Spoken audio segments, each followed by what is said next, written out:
muito bom nós dedicarmos o nosso culto a Deus, clamar pela nossa nação, levantar mãos santas pelas autoridades instituídas, pedindo que Deus olhe com muita graça para o nosso país. Esses dias foi muito chato escutar o hino nacional cantando uma linguagem diferente e liberal. Nós somos da família, nós somos do homem e da mulher. É importante que a gente sempre demonstre isso como evangelho que ama o pecador, mas que diz não ao pecado. Nós estamos desenvolvendo neste mês que passou e terminando hoje, os olhos da graça. Para mim, preparei a maioria das mensagens, eu cresci em algumas dimensões na minha relação interpessoal e como eu tenho que orar, olhar para as pessoas, como eu tenho que lidar com o irmão, como eu tenho que lidar com o inimigo, como que eu tenho que lidar com o pecador, como que eu tenho que lidar com o coração das pessoas. E hoje nós vamos falar sobre os olhos na graça, no jeito de lidar com a religião. E, portanto, eu quero convidar você a abrir a sua Bíblia no Evangelho de Jesus Cristo, segundo Lucas, capítulo 18. Nós faremos a leitura dos versículos 9 até o 14. Quero que você acompanhe essa leitura. Pode usar aí a sua Bíblia impressa, o seu smartphone, o seu tablet. Mas, por favor, se você tiver qualquer equipamento tecnológico, cuidado para não dispersar nas redes sociais, que você esteja agora conectado com a rede celestial.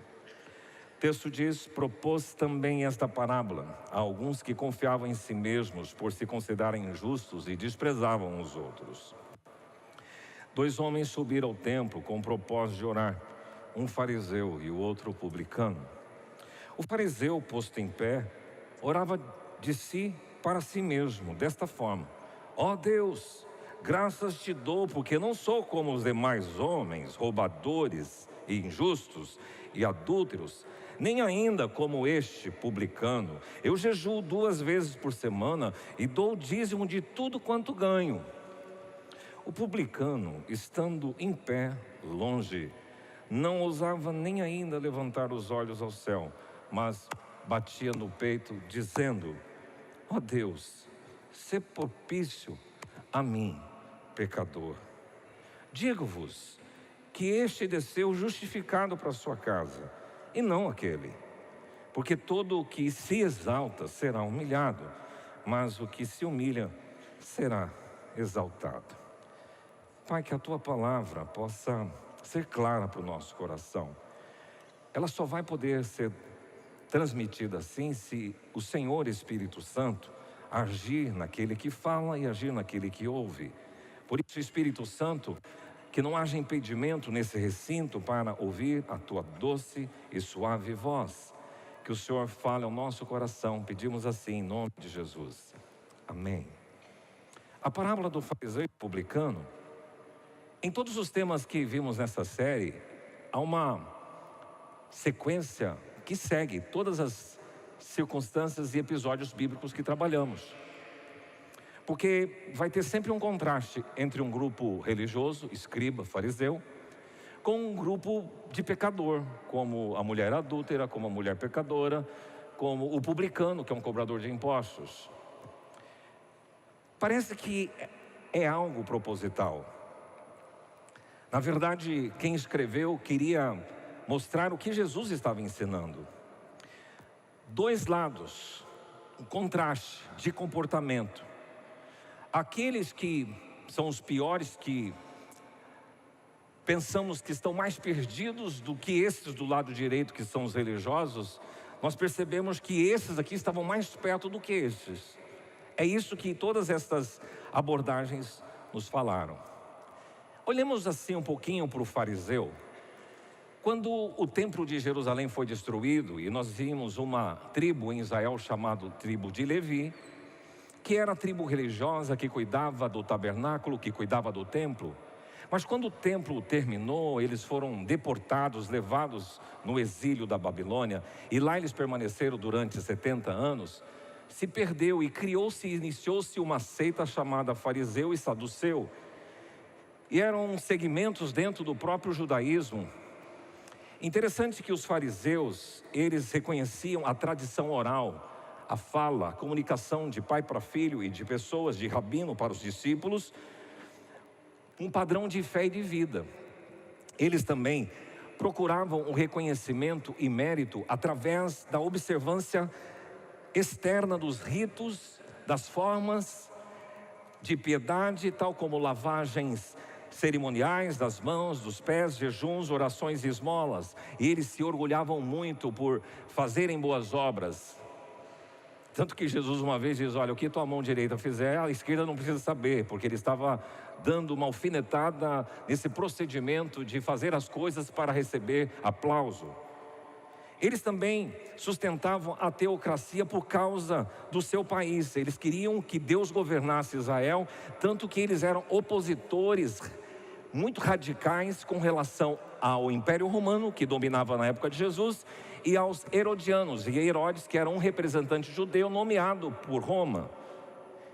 Na verdade, eles se tornaram muito inimigos de Jesus, porque Jesus está ali desmascarando esta fé hipócrita, tradicional e tradicionalista. E Jesus os repreendeu por causa da avareza que esses fariseus e escribas e esses religiosos de plantão tinham, e pela ambição, pela confiança nas obras externas, na aparência de piedade, a fim de ganhar a popularidade. Esse é o típico fariseu. Agora, o publicano, dentro da classe dos pecadores, nós temos aqui alguns exemplos que a própria Bíblia nos demonstra. Zaqueu foi um publicano. E Jesus esteve na casa desse publicano, Zaqueu, e as pessoas acharam estranho.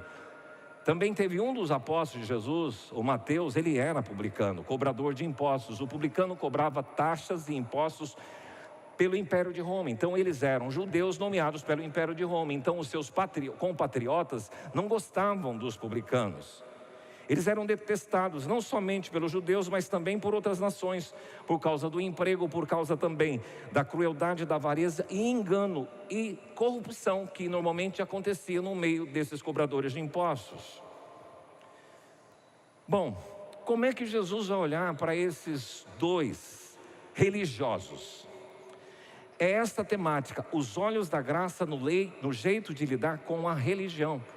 Porque curiosamente, se você concorda comigo, tanto esse religioso, escriba e fariseu que foi ao templo orar, parece que ele era mais certinho, mas o outro também, que era um pecador, foi para o templo. Então os dois eram religiosos, porque os dois subiram para o templo para orar, para buscar a Deus. Então eles tinham um despertamento, um chamado religioso.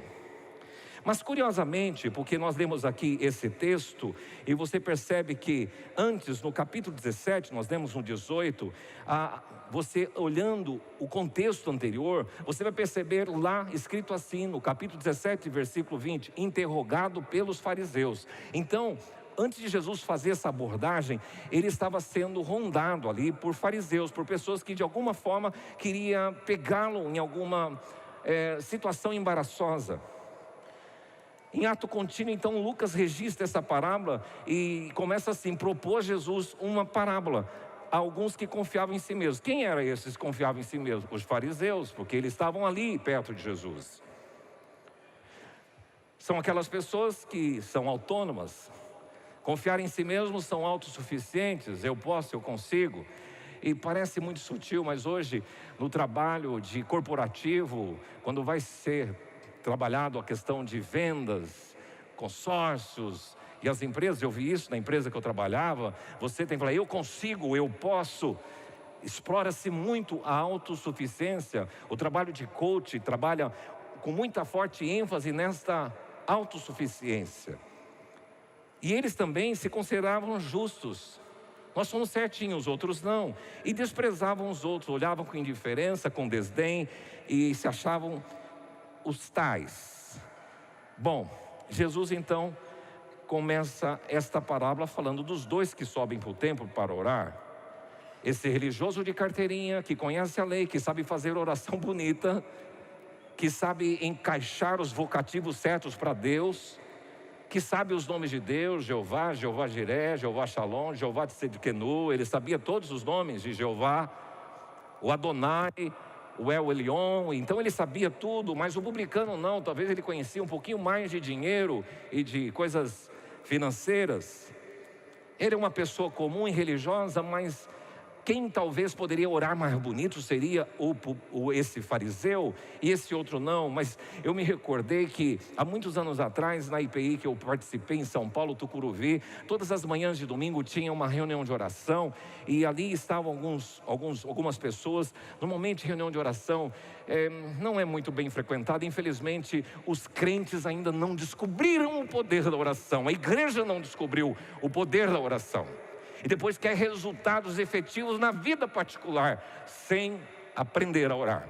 Mas um dia estava nesta manhã de domingo, e tinha uma senhora analfabeta, com uma linguagem sem concordância, verbo nominal, sujeito, nada. E ela falava assim: Deus, nós somos uns pidão mesmo.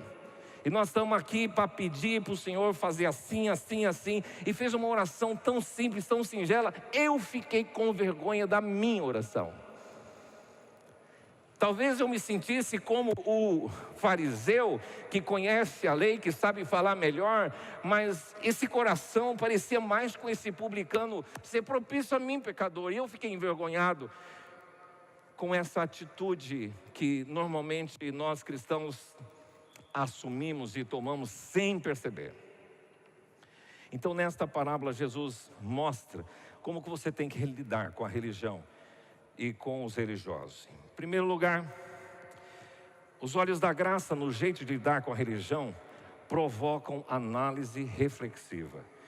Estou reiterando esta informação, porque esses dias atrás eu passei para vocês esta mesma ideia, quando Jesus na casa daquele Simão, o fariseu, ele está com seus pés sendo lavados por aquela mulher que era pecadora, e o Simão cochichou baixinho: se Jesus soubesse quem é essa mulher, sabendo que ela é pecadora, eu acho que ele não deixaria.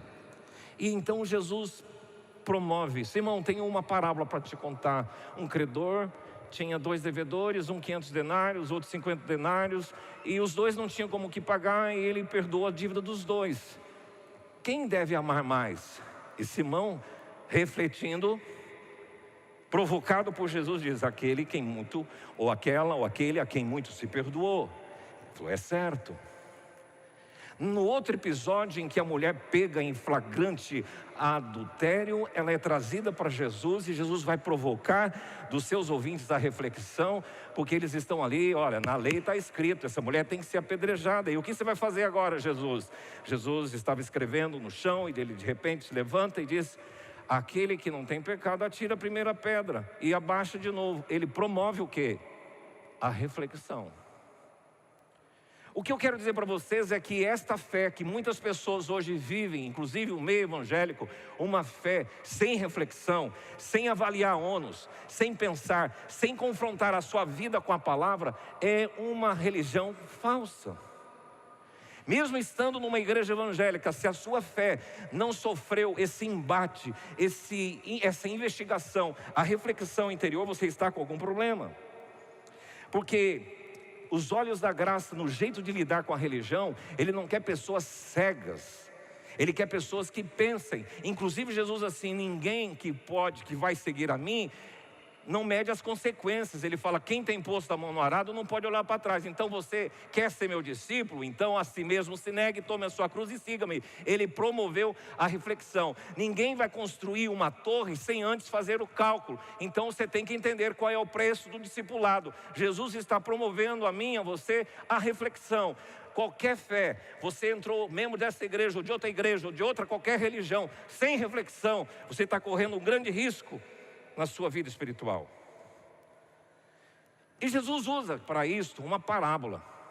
E a parábola é uma ferramenta pedagógica fantástica. Na verdade, Jesus contou muitas parábolas, porque a parábola é uma narrativa usada para transmitir uma lição moral ou espiritual, geralmente por meio de alguma coisa simples da vida e cotidiana. Os elementos da história são frequentemente simbólicos da parábola, representando conceitos ou princípios profundos. As parábolas nem sempre são explicadas de forma muito clara e explícita, o que estimula os ouvintes e os leitores a refletirem e a buscarem um significado por trás da história. Então, 2 subiram para orar, um assim, outro assim. Esse fez isso, esse fez assim. O que vocês deduzem? O que vocês concluem? O que vocês pensam?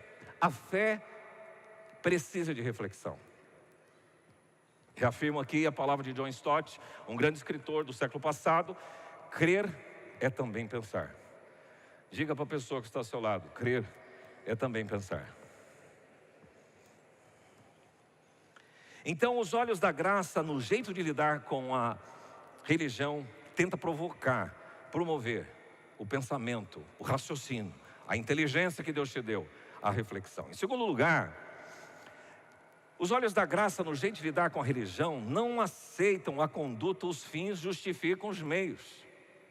Porque, curiosamente, no texto, se você perceber uma palavra que está escrita aí no versículo 10, olha comigo: 2 homens subiram ao templo com o propósito, com a finalidade, com a intenção. Então, o propósito de ambos era bom. O propósito era correto. Puxa, subir para um lugar para orar, excelente finalidade, excelente propósito. Há uma intencionalidade em ambos os casos aqui. Foram buscar a Deus, cada um do seu jeito. Um mais treinado, traquejado, instruído, preparado. O outro mais simples, sem elaborar frases, sem linguagem apropriada, mas sedento de Deus. O que eu tiro de conclusão é que, nos olhos da graça, Deus está olhando não só o fim, mas o meio. Porque não bastam apenas boas intenções. E alguém já disse que de boas intenções o inferno está cheio. E é verdade. Bons propósitos, sem utilizar métodos, sem utilizar meios, sem utilizar formas adequadas, não justificam. É isso que esse texto está mostrando. Então, Jesus está mostrando que o processo é importante. Não, a finalidade, o propósito é orar. Então, independente do jeito que eu fizer, eu fui fazer isso. Não, não é assim. Ele diz que é importante o processo. O resultado final é validado pelo método. Então, essa ideia de os fins justificam o meio é uma expressão que, se o objetivo final é bom, então as formas e os meios utilizados para alcançá-lo são justificáveis, independentemente se sejam moralmente questionáveis ou incorretos. Ele valida métodos moralmente questionáveis desde que o objetivo seja atingido. Não é isso que Jesus está dizendo. É importante ter propósito, é importante ter resultado. Todavia, o mais importante é considerar os métodos, o processo, a forma e o meio. Vamos construir um templo, é um bom propósito. Como nós vamos fazer isso? Esses métodos têm que ser coerentes. Vamos montar um ministério, é um bom propósito. Mas como é que eu vou fazer isso? Nós precisamos discutir melhor. E Deus olha isso, os olhos da graça, Ele investiga, Ele consegue perceber não só o propósito, mas o processo, o meio para se chegar no propósito. A postura do fariseu aqui, a gente começa então a entrar no meandro. Ele, em pé, orava de si para si, e de uma forma muito estranha, querendo se mostrar, querendo aparecer. Ó Deus, graças te dou, voz erguida, não sou como os demais homens, comparando os roubadores, os adúlteros, os injustos, e nem ainda como este publicanozinho que está aí. Olha que estilo, que método que esse homem utiliza. E diz ainda mais, mostrando a sua pseudo-piedade: eu jejuo 2 vezes, eu sou dizimista fiel há muitos anos dessa sinagoga, dessa igreja. Eu também comprei várias cotas das campanhas da construção da EPI, do Espaço Esperança, e agora entrei nessa, do hashtag climatizar, tempo de climatizar. Eu sou esse. E ele faz uma coreografia bonita. E parece com muitos, às vezes, na nossa modernidade, que gente que está aqui fazendo uma coreografia linda, mas snob, mais autossuficiente, cheia de si e desprezando os demais. Meu foi mais volumoso do que o teu. Quem contribuiu mais sou eu. Essa ideia Jesus está combatendo. E a postura do outro, também em pé, mas no canto, afastado, batendo no peito e dizendo palavras simples: ser propício a mim, pecador. Então, meu querido, na verdade, o resultado tem que ser justificado pelo meio, pela forma, pelo processo. E dependendo de como você faz, pode ser algo ruim, inaceitável, e injustificável, mesmo que o propósito seja bom. Em terceiro lugar, e aqui as coisas pegam bastante, os olhos da graça no jeito de lidar com a religião fazem distinção entre a verdadeira e a falsa religião. A palavra religião, você pode até não gostar, porque existem algumas pessoas que comentam e fazem questão de realçar que o cristianismo não é uma religião, é relacionamento. Sim, tem verdade nisso, mas filosoficamente o cristianismo, como o hinduísmo, como se pensa no judaísmo, se pensa nos muçulmanos, são religiões. Filosoficamente são chamadas, mas eu vou ainda mais para a Bíblia, porque nós vamos encontrar duas palavras gregas que são traduzidas por religião. Uma está em Atos 25:18, quando Paulo, diante de Festo, está sendo declarado lá por Lucas, o autor de Atos, traziam contra ele algumas questões à sua própria religião, e particularmente a certo morto chamado Jesus. Então, dentro da compreensão do senso comum daquelas pessoas, o cristianismo era uma religião e Paulo representava esta religião. Agora, Paulo discutindo ou discursando na frente do rei Agripa, em Atos 26:5, ele diz assim: na verdade eu era conhecido como um deles, fariseu, e se assim quiserem testemunhar, porque vivi conforme a seita mais severa da nossa religião. Ele está dizendo do judaísmo.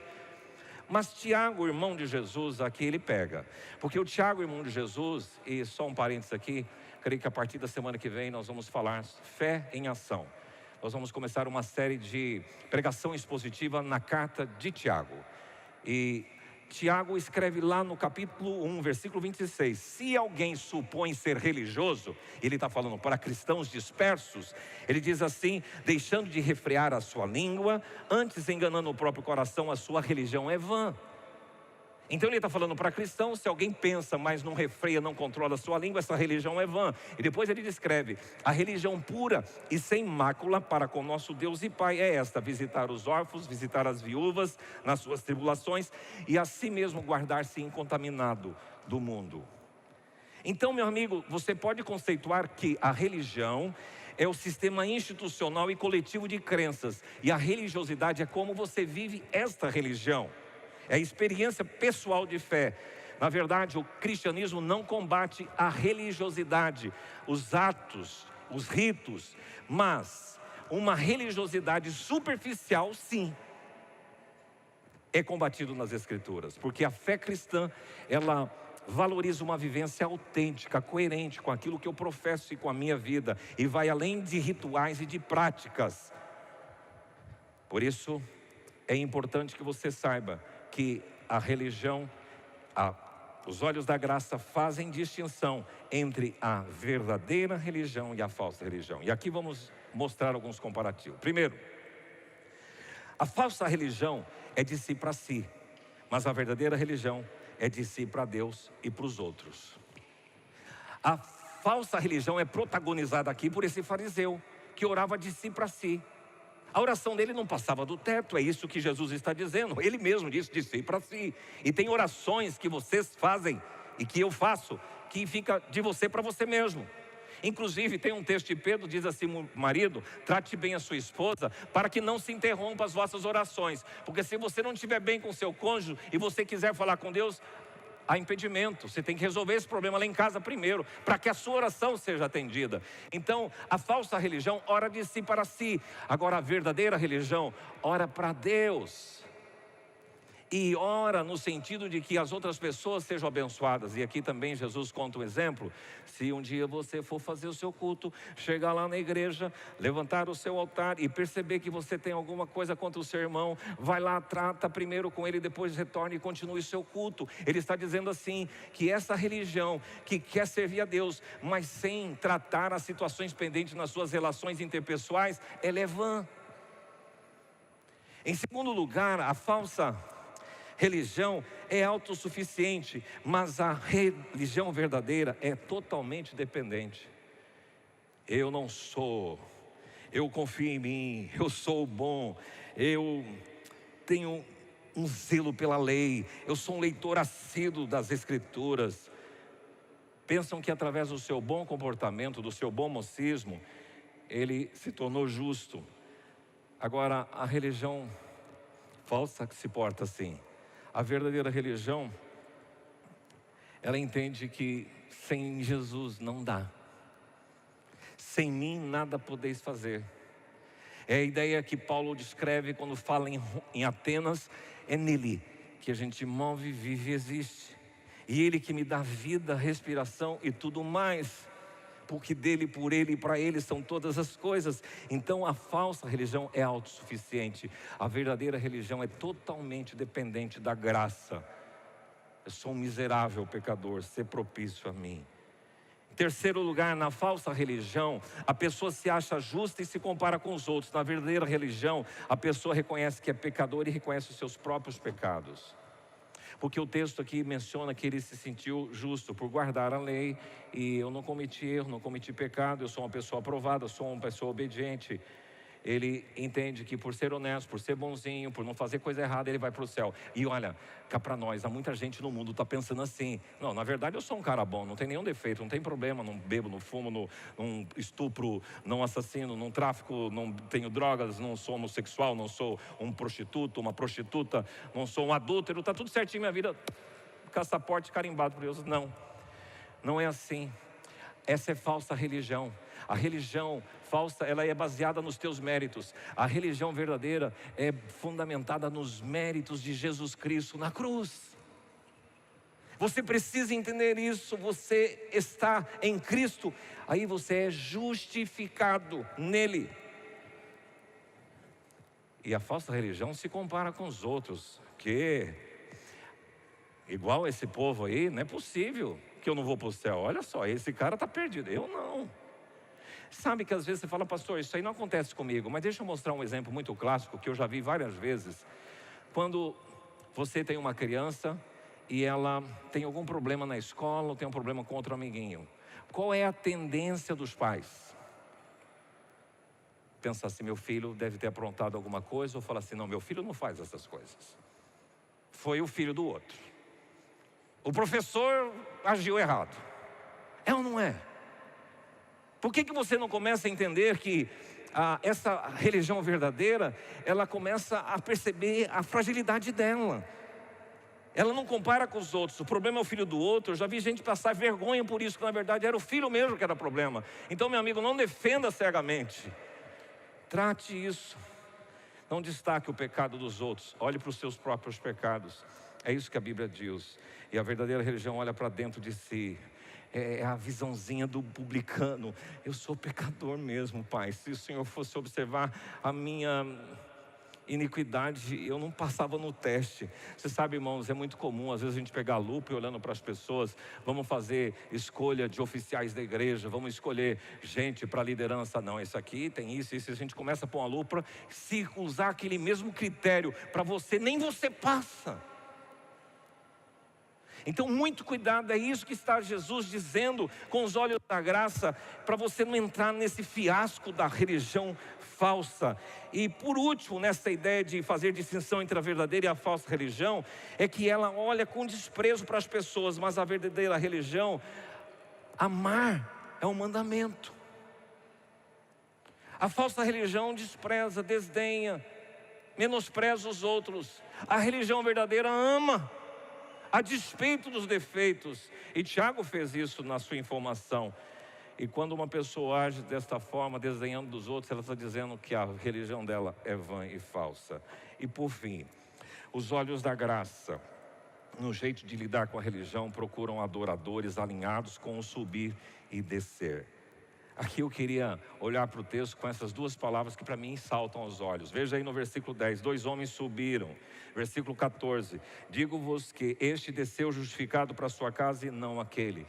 O ato de subir e o ato de descer. Jesus não recriminou o fato de subir. Jesus está recriminando o fato de como desceu. Tem gente que não sobe mais para o templo para orar. Tem gente que esqueceu que o quarto mandamento é de honrar ao Senhor no primeiro dia da semana. No Velho Testamento é sábado, mas para o cristão em Cristo Jesus se instituiu o domingo, porque foi o dia da ressurreição. Então, meu amigo, nós precisamos resgatar isso, que no domingo, no dia do Senhor, é o dia de Deus subir para o templo. E uma pessoa religiosa, piedosa, que segue um rito certo, ele sobe no templo, sobe ao templo para orar. Porém, o mais importante não é como você sobe, mas como você desce. Há um período para trás da igreja evangélica que tinha um mover de espírito, e vem dentro do mover de espírito muitas excrescências, muitas coisas ruins, em que era muito comum orando e as pessoas caindo no chão. E aí se começou a dizer o seguinte: importante não é como você cai, cheio, embriagado, dominado pelo espírito, que às vezes até era da carne, mas o importante é como você levanta. E eu queria ir aplicando de uma forma mais contextualizada. O importante não é como você vai para o retiro, você vai para a montanha, você vai para o congresso de mulheres, você vai para o cura interior, vai fazer um monte de coisas. O importante é como você desce e aquilo se perpetua na sua vida. Porque tem gente que desce inflamada, mas aquilo é um fogo de palha que não dura muito tempo. Porque as coisas de Deus, elas são perpetuadas não por eventos. Muito cuidado que muita gente hoje procura eventos, procura coisas sensoriais, coisas metafísicas, sobrenaturais, sensações, arrepios. E você precisa de uma vida constante com o Senhor, na palavra, na oração, na comunhão com os irmãos, aprendendo com gente. Eu estava em Chapadão do Sul ontem, num congresso ou num encontro de famílias do presbitério de lá, e ouvindo coisas. Estava conversando com uma esposa de pastor e com os pastores, um momento de ministrar o coração deles, mas achei muito linda ela falando sobre Marta e Maria. O problema de Marta é que ela tinha muita cozinha e pouca sala. Era só isso o problema de Marta. Mas era uma pessoa adequada. Puxa, eu aprendi isso. Falei, puxa, que legal essa sacada, essa forma de colocar. Então, meu querido, a gente desenvolve a fé e ela é cristalizada no meio desse povo de Deus bonito. Aprendemos com crianças, aprendemos com adultos, aprendemos com os idosos, aprendemos. Então, isto acontece quando o Senhor diz que Ele desceu justificado. Jesus justificou, tornou justo aquele publicano, mas o fariseu não. A oração dele ficou esquecida e aquele cara tem uma religião totalmente desprezível. Meu amigo, que a sua fé, que seu exercício cristão, quando você vem a este lugar, é importante que você suba ao templo. Subir ao templo é prática de todo crente certinho. Crente que ama Jesus. Quem não sobe ao templo fica em casa, precisa aprender a subir ao templo. Faz parte do rito, mas faz parte o processo em que isso vai sendo tratado na minha vida. E Deus comunica comigo aqui nesse ambiente corporativo. Então, isso acontece no justificar, em como eu desci, transformação constante, a prática de disciplinas espirituais, a celebração da presença de Deus nesse ambiente, a utilização do meu serviço, dos dons ao Senhor. E uma outra situação complicada hoje é os desigrejados, porque os desigrejados, eles esqueceram de subir para o templo. Pois bem, Deus procura verdadeiros adoradores, e o texto bíblico diz, Jesus dizendo, mas haverá a hora, e já chegou, que os verdadeiros adoradores adorarão o Pai em espírito e em verdade, vão subir para o templo e vão descer justificado. E Jesus dá uma máxima aqui: todo aquele que se humilha será exaltado, e todo aquele que se exalta será humilhado. Então ele mostra como você tem servido, como tem sido a sua adoração, como tem sido o seu ministério cristão. Ou às vezes você está tão atropelado nas suas coisas e você nem dá valor para as pessoas, para as crianças, e nem atenção àquelas pessoas que passam perto de você. O Senhor resiste aos soberbos, mas Ele dá graça aos humildes. Você só desce justificado do seu culto, do seu momento de templo, da sua adoração, se o Senhor aceitar. E para concluir, lembram-se da oferta de Caim e de Abel? Os dois ofereceram a sua oferta, mas uma foi de fariseu e a outra foi de publicano. O Caim foi de fariseu, porque é interessante que em Gênesis 4:3 diz: aconteceu que no fim dos tempos. A ideia aqui, uma vez eu escutei um pregador falando sobre esse texto, o problema não é que ele ofereceu legumes, verduras, porque ele era um lavrador e Abel ofereceu o cordeirinho. Não é essa a questão. A questão é o jeito que Caim ofereceu. Porque essa ideia de fim dos tempos parece que ele deixou para a última hora. Não foi algo de primícia, algo de saiu isso aqui, é tua parte, Senhor. Ele não fez assim. E já Abel, diz o texto, ele trouxe das primícias do seu rebanho. E trouxe da gordura deste. E Deus se agradou da oferta de Caim. Mas ele disse: Abel, vai pensar, faz direito, aí você vai sair justificado da sua adoração. Quero convidar você a se colocar em pé. Os olhos da graça no jeito de lidar com a religião. Hoje a gente encerra esse porre de reflexão para a minha vida e para a sua vida. Porque, Senhor, muda o meu jeito de olhar. Muda esse meu comportamento com as pessoas. Que eu possa olhar como Jesus olhava para os pecadores. E olhar amando o pecador, mas dizendo para ele: vai, não peques mais, o pecado não é legal. Mas por favor, queridos, peça para o Senhor trabalhar no seu coração para que, não, o importante é fazer, mas de que forma você está fazendo? O fim não justifica os meios. E Ele sabe distinguir a verdadeira e a falsa religião. E o Senhor procura adoradores alinhados entre subir e descer, subir e descer. Essa canção, ela diz assim: se tu olhares, Senhor, para dentro de mim, nada encontrarás de bom. Mas um desejo eu tenho, que é ser transformado. Dá-me um coração igual ao teu. Eu queria que você fizesse essa oração, porque essa canção é uma oração pessoal. Se você for ousado e falar: Deus, eu quero mudar a forma de olhar, eu quero olhar com os olhos da graça. Essa canção, ela fala disto, e é uma oração. Se tu olhar, Senhor, pra dentro de mim, nada encontrarás de bom, mas um desejo eu tenho de ser transformado. Preciso tanto do teu perdão, dá-me um novo coração, dá-me um coração igual ao teu, meu mestre, dá-me um coração igual ao teu, coração disposto a obedecer,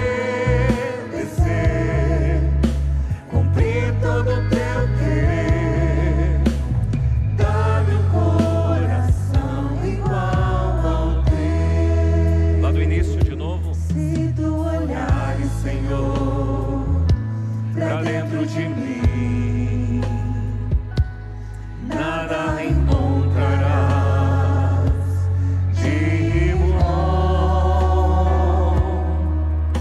mas um desejo eu tenho de ser transformado. Preciso tanto do teu perdão, dá-me um novo coração, dá-me um coração igual ao teu, meu mestre, dá-me um coração igual ao teu, coração disposto a obedecer, cumprir todo o teu querer, dá-me um coração igual ao teu.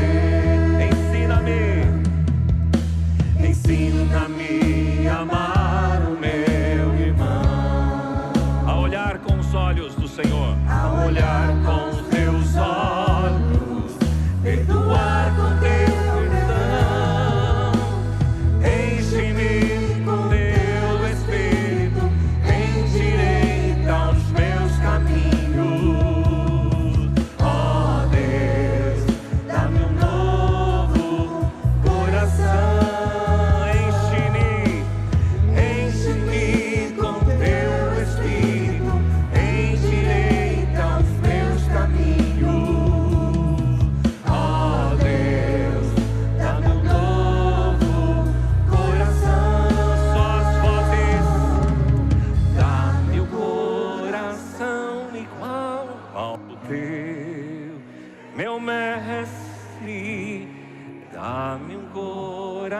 coração igual ao teu, coração disposto a obedecer, cumprir todo o teu querer. Dá-me um coração igual ao teu. Assim seja, Senhor. Que Tu operes isso na minha vida, opera isso na vida da Tua família aqui reunida. Que os nossos olhos estejam encharcados da graça do Senhor para olhar para as outras pessoas. Obrigado pela Tua palavra que nos ministrou durante esse tempo sobre esta temática. Em nome do Senhor Jesus. Amém.